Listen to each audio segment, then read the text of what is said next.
Hello everyone. तो क्या हाल चाल है। आज की वीडियो में बात करने वाले हैं प्राचीन भारत के एक महत्वपूर्ण टॉपिक की, जिसका नाम है मौर्य साम्राज्य। जो आपके हर एग्जाम के लिए इंपॉर्टेंट है, चाहे आप कोई से एग्जाम की तैयारी कर रहे हो। और वीडियो को बिल्कुल भी स्किप नहीं करना है। अगर आप वीडियो स्किप करोगे तो एग्जाम आपको स्किप कर देगा। तो इसी लिए वीडियो को बिल्कुल भी स्किप नहीं करना है। तो चलिए बिना टाइम वेस्ट किए स्टार्ट करते हैं आज की इस वीडियो को। तो हम बात करते हैं मौर्य साम्राज्य की। तो मौर्य साम्राज्य की स्थापना किसने करी? तो मौर्य साम्राज्य की स्थापना चंद्रगुप्त ने करी थी। अब किस प्रकार से करी थी उसकी हम बात करते हैं। तो नंद वंश के अंतिम शासक धनानंद को पराजित करके यानी हराकर चंद्रगुप्त मौर्य ने मगध में मौर्य साम्राज्य की स्थापना करी थी। अब जो धनानंद थे ये नंद वंश के आखिरी शासक थे, यानी कि हम कह सकते हैं मौर्य साम्राज्य से पहले कौन सा वंश चल रहा था? नंद वंश चल रहा था। ठीक है। और नंद वंश के जो आखिरी शासक थे धनानंद, उनको पराजित करके चंद्रगुप्त मौर्य ने मगध में मौर्य साम्राज्य की स्थापना करी थी। ये आपको पता होना चाहिए। अब एक इम्पोर्टेंट बात यहाँ पर यह आती है कि मौर्य वंश के बारे में जानकारी हमें कहाँ से मिलती है, या मौर्य वंश के बारे में जानकारी के स्रोत क्या हैं। तो स्रोतों को हम दो कैटेगरी में डिवाइड कर सकते हैं, एक साहित्यिक स्रोत और पुरातात्विक स्रोत। अगर हम साहित्यिक स्रोत की बात करें जो कि मौर्य साम्राज्य के बारे में जानकारी हमें देते हैं, उसमें आ जाएगा अर्थशास्त्र, इंडिका, मुद्रा राक्षस, जैन और बौद्ध ग्रंथ। ठीक है। तो ये क्या साहित्यिक स्रोत हैं जिनसे हमें मौर्य वंश के मौर्य साम्राज्य के बारे में जानकारी मिलती है। वही हम बात करें पुरातात्विक स्रोत की, तो इसमें आ जाएगा अशोक के अभिलेख, जूनागढ़ के अभिलेख और रुद्रदमन के अभिलेख। ठीक है। और हम अगर साहित्यिक स्रोतों में जो मैं बात करी है, अर्थशास्त्र, इंडिका, मुद्रा राक्षस, अगर इनके रचयिता की बात करें, इनके लेखक की बात करें, तो अर्थशास्त्र के आ जाएंगे कौटिल्य, जिनको चाणक्य, विष्णुगुप्त भी कहा जाता है। और इंडिका की बात करें तो उसके लेखक थे मेगस्थनीज। अब मेगस्थनीज कौन थे, इनके बारे में आगे हम बात करेंगे। और मुद्रा राक्षस की बात करें तो इसका रचयिता थे विशाखदत्त। ठीक है। तो आपको ध्यान रखना है। और जैन और बौद्ध ग्रंथ, तो ये क्या साहित्यिक स्रोत हैं। आगे हम बात करते हैं मौर्य साम्राज्य के विस्तार, यानी कि मौर्य साम्राज्य कहाँ तक फैला हुआ था। तो चंद्रगुप्त मौर्य ने मौर्य वंश की स्थापना की थी, मैं आपको बता दिया है, और एक विस्तृत राज्य की स्थापना करी थी, यानी कि साम्राज्य की स्थापना करी थी। अभी कहाँ तक फैला था इसकी हम बात कर लेते हैं।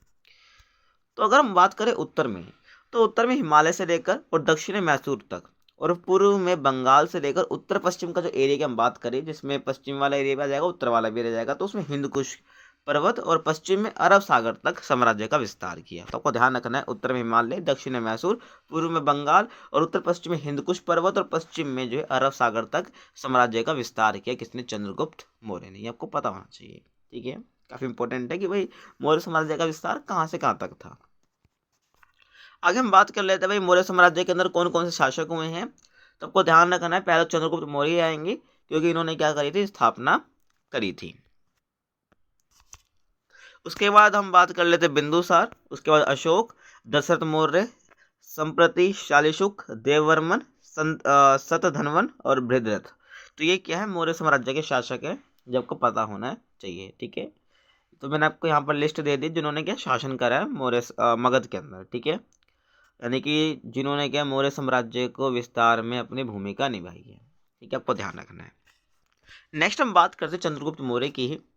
तो चंद्रगुप्त मौर्य मौर्य वंश के प्रथम शासक तथा संस्थापक थे, ये मैं बता चुका हूँ आपको। तो 322 ईसा पूर्व में नंद वंश के शासक धनानंद को पराजित करके ये मगध के राजा बने थे। और चाणक्य को चंद्रगुप्त ने अपना प्रधानमंत्री बनाया था। और चाणक्य को कौटिल्य और विष्णुगुप्त भी कहते हैं, आपको ऑलरेडी बता चुका हूँ। और धनानंद को हराने के बाद चंद्रगुप्त मौर्य ने धनानंद की पुत्री दुर्धरा से क्या कर लिया था? विवाह कर लिया था। आपको पता होना चाहिए। धनानंद को हराने के बाद चंद्रगुप्त मौर्य ने धनानंद की जो पुत्री थी, जिसका नाम था दुर्धरा, इससे क्या कर लिया था? विवाह कर लिया था। किसने? चंद्रगुप्त मौर्य ने। अब यहाँ पर आपको एक इंपॉर्टेंट बात याद रखनी, जो आपके एग्जाम के लिए काफी इंपॉर्टेंट है। ठीक है ना। तो उसको यहाँ पर आप वेरी वेरी इंपॉर्टेंट यहाँ पर आप कह सकते हो। यूनानी लेखकों के द्वारा चंद्रगुप्त को दिए गए नाम कौन कौन से हैं? अगर हम बात करें प्लूटार्क की, तो उसने एंड्रोकोटस का नाम दिया है चंद्रगुप्त का जो अन्य नाम है यूनानी लेखकों द्वारा। और जस्टिन की बात करें तो इन्होंने सेंड्रोकोटस लिखा है। ठीक है। चंद्रगुप्त की जगह पर। तो आपको पता होना चाहिए कि यूनानी लेखकों के द्वारा चंद्रगुप्त को दिए गए नाम कौन कौन से। प्लूटार्क के द्वारा एंड्रोकोटस और जस्टिन के द्वारा सेंड्रोकोटस। ये काफ़ी इंपॉर्टेंट है, आपको ध्यान होने चाहिए। आगे हम बात कर लेते हैं 1793 में सर विलियम जोन्स ने सर्वप्रथम ये बताया था कि यह नाम चंद्रगुप्त मौर्य के ही हैं। जो मैंने आपको नाम बताया नहीं आपको, ये प्लूटार्क ने कौन सा नाम दिया, जस्टिन ने क्या नाम दिया, तो ये किसने बताया हमें? 1793 में सर विलियम जोन्स ने ये बताया कि ये नाम है चंद्रगुप्त मौर्य के ही हैं। और 305 ईसा पूर्व में सेल्यूकस निकेटर ने मगध पर आक्रमण कर दिया। ठीक है, और जो सेल्यूकस निकेटर है कौन था? ये सिकंदर का सेनापति था। ठीक है ना, आपको पता होना चाहिए। तो 305 ईसा पूर्व में क्या हुआ? सेल्यूकस निकेटर ने मगध पर आक्रमण कर दिया, किंतु चंद्रगुप्त मौर्य ने उसे हरा दिया, यानी पराजित कर दिया, और उसकी पुत्री कार्नेलिया से विवाह कर लिया। ठीक है ना, पहले धनानंद की पुत्री से किया जिसका नाम दुर्धरा था, फिर यहाँ पर कार्नेलिया से विवाह कर लिया। ठीक है, जब सेल्यूकस निकेटर की पुत्री से, ये आपको पता होना चाहिए। ठीक है ना, और हुआ क्या? युद्ध की शर्तों के अनुसार सेल्यूकस निकेटर ने 4 प्रांत जो है काबुल, कंधार, हेरात और मकरान चंद्रगुप्त मौर्य को दे दिए। ठीक है ना, अब युद्ध तो हार गया कौन? Seleucus Nicator. तो युद्ध की शर्तों के अनुसार क्या हुआ? जो 4 प्रांत थे सेल्यूकस निकेटर के, काबुल, कंधार, हेरात और मकरान, इन्हें चंद्रगुप्त मौर्य को दे दिए। और चंद्रगुप्त मौर्य ने भी क्या करा? 500 हाथी सेल्यूकस निकेटर को भेंट में दे दिए। और सेल्यूकस निकेटर ने अपना राजदूत मेगास्थनीज को कहाँ भेजा? चंद्रगुप्त मौर्य के दरबार में भेजा। और यही क्या है, लेखक किसकी है? इंडिका। ठीक है, इन्होंने इंडिका लिखी, आपको ध्यान होना चाहिए। आगे हम बात करें, मेगास्थनीज की पुस्तक इंडिका में मौर्य वंश की जानकारी मिलती है, बता चुका हूँ आपको। और आगे हम बात करें, जैन गुरु भद्रबाहु से प्रभावित होकर चंद्रगुप्त मौर्य ने जैन धर्म अपना लिया। अगर आपको जैन धर्म के बारे में नहीं पता है तो कोई टेंशन नहीं है, मैंने वीडियो बना रखी है ऑलरेडी, उसमें मैंने भद्रबाहु के बारे में बता रखा है। तो जैन धर्म के बारे में टोटली मैंने बता रखा है, और ये वाला इंसिडेंट ही मैंने शेयर किया है जो चंद्रगुप्त मौर्य वाला है। ठीक है, इन्होंने जैन धर्म को अपनाया था, तो उसका वीडियो का लिंक आपको डिस्क्रिप्शन बॉक्स में मिल जाए, अगर आप चेक कर सकते हो। ठीक है, तो आगे हम बढ़ते हैं वीडियो में। तो जैन गुरु भद्रबाहु से प्रभावित होकर चंद्रगुप्त मौर्य ने जैन धर्म अपना लिया था, मैंने आपको बता दिया है। और हुआ के कर्नाटक में श्रवणबेलगोला में 298 ईसा पूर्व में संलेखना विधि के द्वारा इन्होंने प्राण त्याग दिए। ठीक है, मैंने इसके बारे में भी वहाँ पर बताया, तो वीडियो आप चेक कर सकते हो। नेक्स्ट हम बात करते हैं बिंदुसार की। ठीक है, तो बिंदुसार जो थे चंद्रगुप्त मौर्य का उत्तराधिकारी बना, यानी कि चंद्रगुप्त मौर्य के बाद कौन आए सत्ता में? बिंदुसार आए। ठीक है, यानी कि उत्तराधिकारी बने। तो बिंदुसार चंद्रगुप्त मौर्य का उत्तराधिकारी बना, और इसकी माता का नाम दुर्धरा था। आपको ध्यान रखना है, जो बिंदुसार है इनकी माता का नाम क्या था? दुर्धरा, जो मैंने आपको पीछे बताया। ठीक है ना, घनानंद की पुत्र के संग विवाह कर लिया था किसने? चंद्रगुप्त मौर्य ने।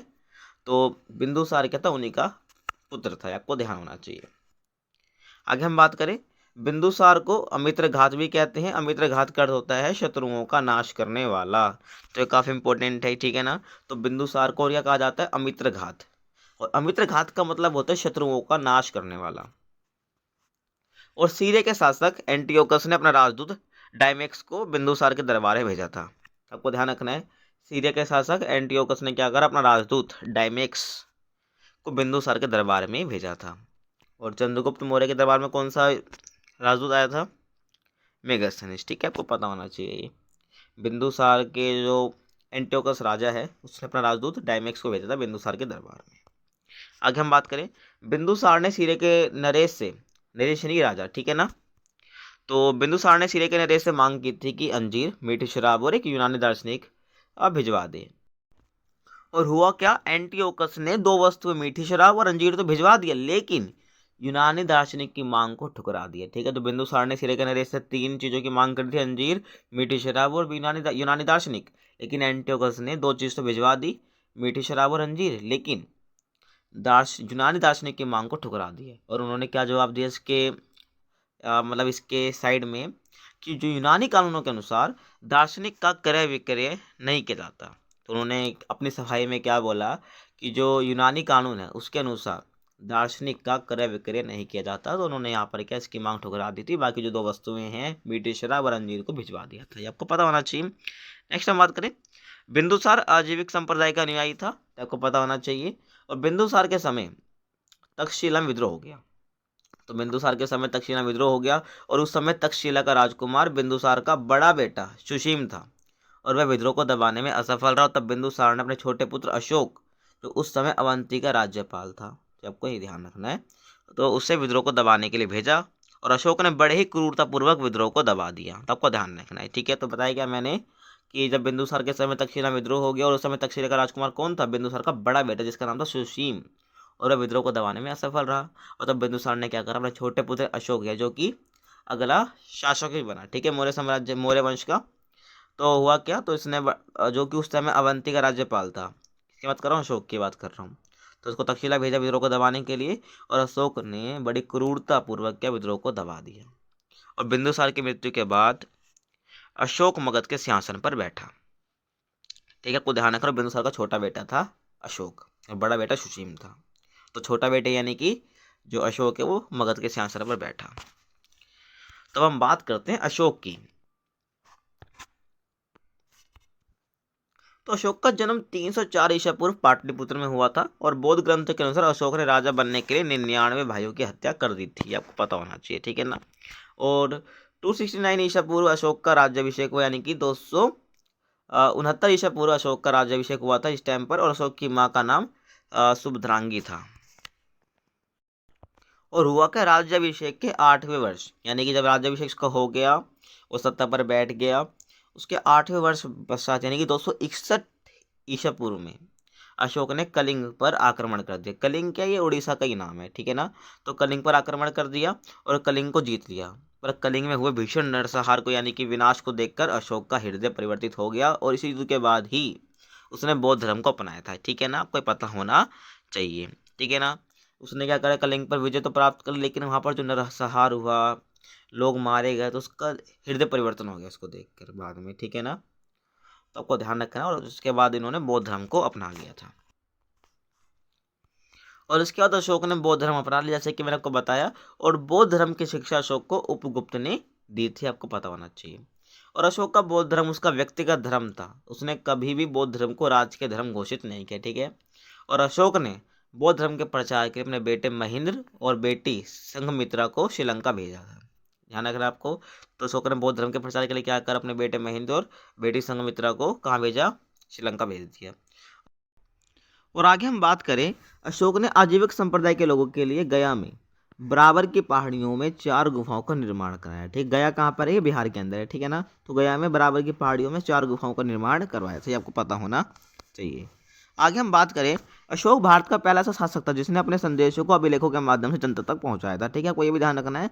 तो अशोक तो ऐसा पहला शासक था भारत का जिसने अपने संदेशों को अभिलेखों के माध्यम से जनता तक पहुंचाया था।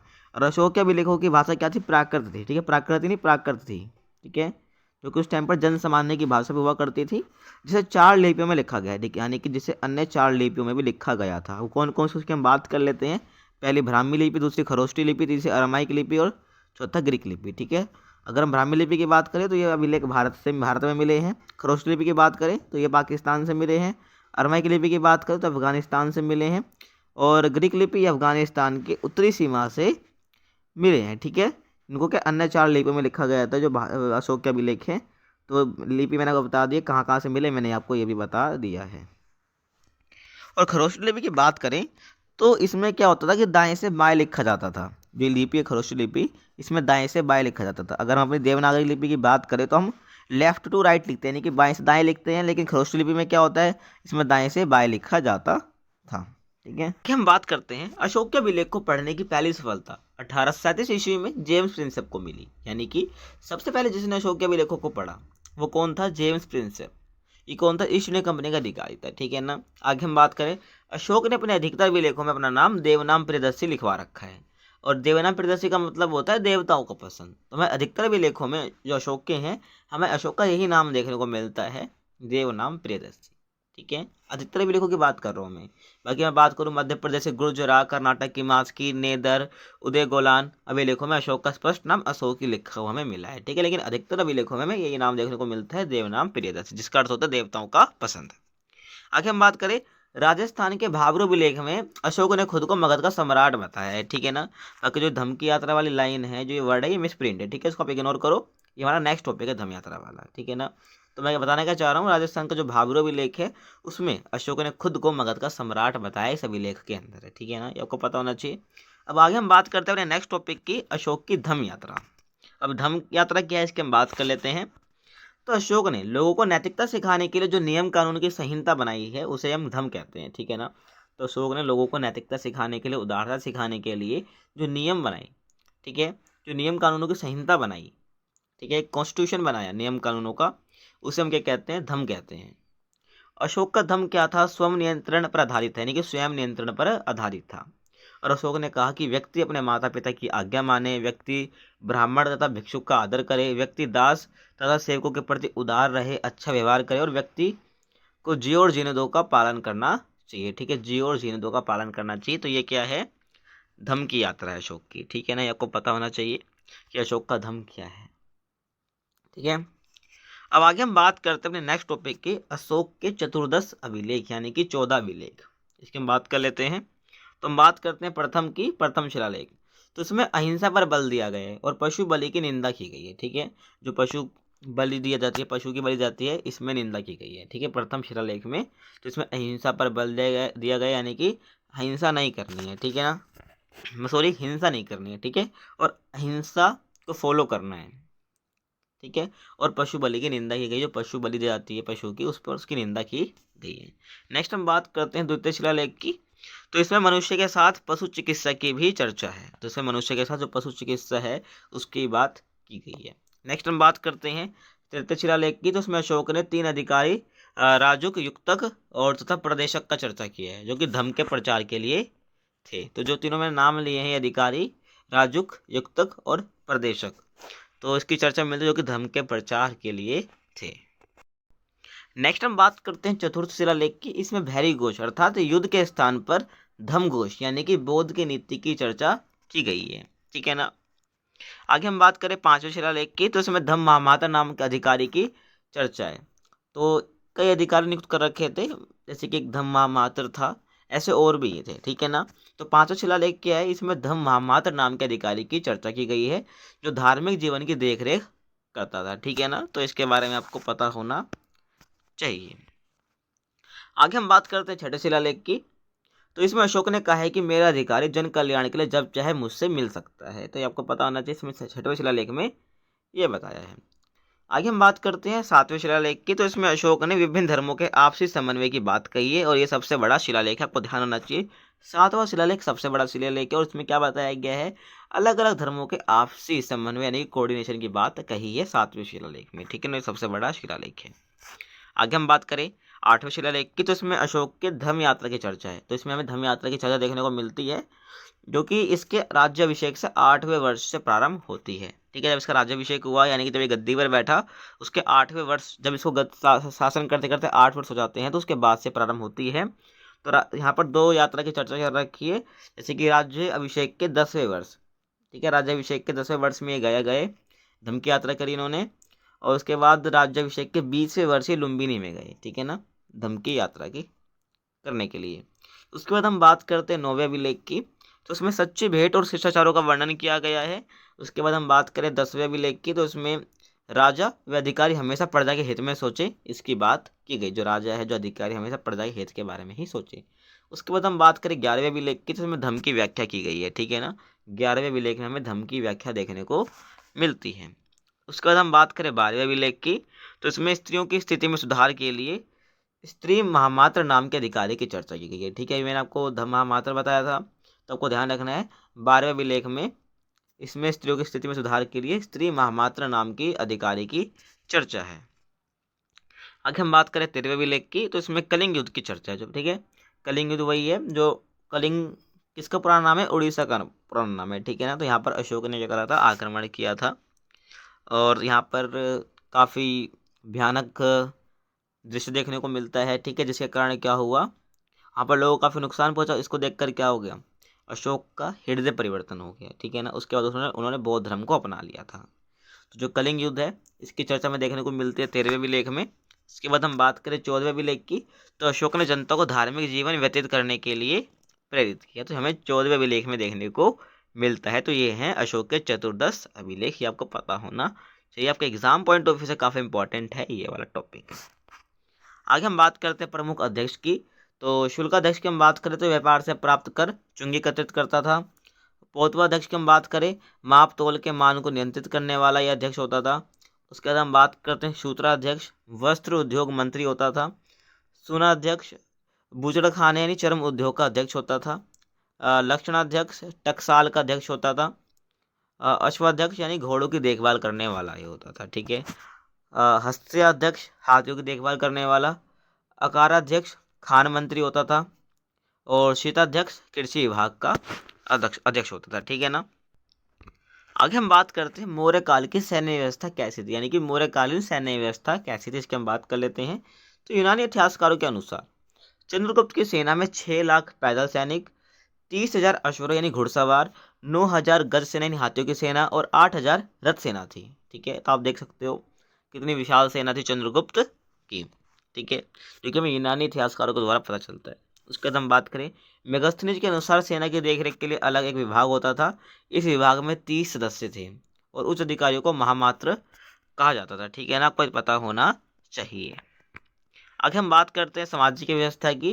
तो चाणक्य ने अर्थशास्त्र में परंपरागत रूप से 4 वर्णों का उल्लेख किया है, ब्राह्मण, क्षत्रिय, वैश्य, शूद्र। ठीक है ना। अगर हम सामाजिक व्यवस्था की बात करें मौर्य साम्राज्य के टाइम पे, तो चाणक्य की जो पुस्तक है अर्थशास्त्र है, ठीक है, तो उसमें परंपरागत रूप से 4 वर्णों का उल्लेख हमें देखने को मिलता है और उसकी मैं ऑलरेडी बात कर चुका हूँ वैदिक सभ्यता वाली वीडियो में। ठीक है ना। तो ब्राह्मण, क्षत्रिय, वैश्य, शूद्र, हमें 4 वर्णों का उल्लेख मिलता है अर्थशास्त्र के अंदर। ठीक है। आगे हम बात करें मेगास्थनीज ने चतुर्वर्ण व्यवस्था का उल्लेख नहीं किया था, किंतु उसने आर्थिक आधार पर भारतीय समाज को 7 वर्गों में बांटा था। आपको पता होना चाहिए। ठीक है, जो मेगास्थनीज ने इंडिका लिखी थी उसमें यहाँ पर 4 वर्णों का जिक्र नहीं किया है, उल्लेख नहीं किया, किंतु उसने आर्थिक आधार पर क्या है भारतीय समाज को 7 वर्गों में बांटा था। बाकी चाणक्य ने कि जो अर्थशास्त्र है उसमें 4 वर्णों का उल्लेख मिलता है हमें समाज के अंदर। ठीक है ना। अब ये 7 वर्ग कौन कौन से जिनको आर्थिक आधार पर बांटा गया था उसकी हम बात कर लेते हैं। तो पहला है दार्शनिक, इसके अंतर्गत पुजारी, भिक्षु और विद्वान आदि आते थे। उसके बाद हम बात करते हैं कृषक। तो मेगास्थनीज ने 7 वर्गों में कृषकों की संख्या सर्वाधिक बताई है। जो 7 वर्ग हैं इसमें जो कृषक है उनकी संख्या सबसे अधिक है। ठीक है। नेक्स्ट हम बात करते हैं पशुपालक की। तो ये पशुपालन का कार्य करते थे, तो ये तीसरा वर्ग हो गया। उसके बाद है व्यापारी, शिल्पी, ये अधिकांश नगरों में निवास करते थे, इनके बारे में ये बताया गया है। उसके बाद सैनिक, समाज में किसानों के बाद सैनिक सर्वाधिक संख्या में, सबसे पहले किसान थे ज़्यादा, उसके बाद सैनिक सबसे ज़्यादा संख्या में थे। ठीक है, मौर्य काल के समाज में। उसके बाद हम बात करते हैं निरीक्षक, जो कि छठा वर्ग था और ये समाज में व्यवस्था का निरीक्षण करते थे कि जो समाज है वहाँ पे व्यवस्था बनी रहे। उसके बाद लास्ट वर्ग आता है हमारा मंत्री, और समाज में इसके अंतर्गत शासक वर्ग आता था। ठीक है ना, और अधिकारी वर्ग आता था, ये आपको पता होना चाहिए। तो ये हो गया मौर्य काल की सामाजिक व्यवस्था किस प्रकार की थी। चाणक्य ने 4 वर्णों का उल्लेख किया है, लेकिन मेगास्थनीज में ऐसा कुछ वर्णन देखने को नहीं मिलता है, लेकिन उसने आर्थिक आधार पर 7 वर्गों में बांटा है समाज को। ठीक है, आई होप आपको समझ आ गया होगा। नेक्स्ट हम बात करते हैं मौर्यकालीन वास्तुकला, यानी मौर्य काल की वास्तुकला कैसी थी, तो हम बात कर लेते हैं इसकी भी। तो मौर्य काल में लकड़ी के भवन हुआ करते थे जो वर्तमान पटना से मिले हैं। ठीक है, हम किस प्रकार कह रहे हैं कि भाई मौर्य काल में लकड़ी के भवन हुआ करते थे, क्योंकि हमें वर्तमान जो पटना है वहाँ में मिले हैं। और मौर्य काल में पत्थर के कुशल कारीगर होते थे, मौर्य काल में पत्थर के जो कुशल कारीगर हुआ करते थे। और अशोक ने मध्य प्रदेश में सांची का स्तूप बनवाया, जो सबसे बड़ा स्तूप है। ठीक है ना, आपको पता ना चाहिए। और स्तूप जो है बौद्ध धर्म से रिलेटेड होता है। और अशोक ने यूपी के सारनाथ में अशोक स्तंभ बनवाया है, जिस पर 4 पत्थरों के शेरों को एक ही जगह रखा गया है, और जो अहिंसा का सूचक और यही भारत का राष्ट्रीय चिन्ह भी है, ये आपको पता होगा। ठीक है, तो अशोक ने क्या करा है, यूपी के सारनाथ में अशोक स्तंभ बनवाया और जिस पर 4 पत्थरों के शेरों को एक ही जगह रखा गया है, और जो अहिंसा का सूचक है, आपको ध्यान रखना है। ठीक है ना, और ये क्या भारत का राष्ट्रीय चिन्ह भी आपको पता होगा। ठीक है ना, अशोक स्तंभ जिसे हम कह देते हैं। तो यहाँ पर हमारी वीडियो समाप्त होती है। तो इसमें हमने पूरे मौर्य काल की बात करी है। ठीक है ना, इसके बाद हम बात करेंगे मौर्य काल के बाद कौन से वंश आते हैं, उसकी हम बात करेंगे। ठीक है ना, तो ये वीडियो आपको कैसी लगी कमेंट सेक्शन में बता सकते हैं। कुछ डाउट है तो आप कमेंट पे पूछ सकते हैं, मेरे से इंस्टाग्राम पर पूछ सकते हैं। इंस्टाग्राम का लिंक डिस्क्रिप्शन बॉक्स में मिल जाएगा, और आपको अगर आपको नोट्स चाहिए तो आपको हमारे टेलीग्राम ग्रुप पर मिल जाएंगे, उसका लिंक भी डिस्क्रिप्शन बॉक्स में मिल जाएगा।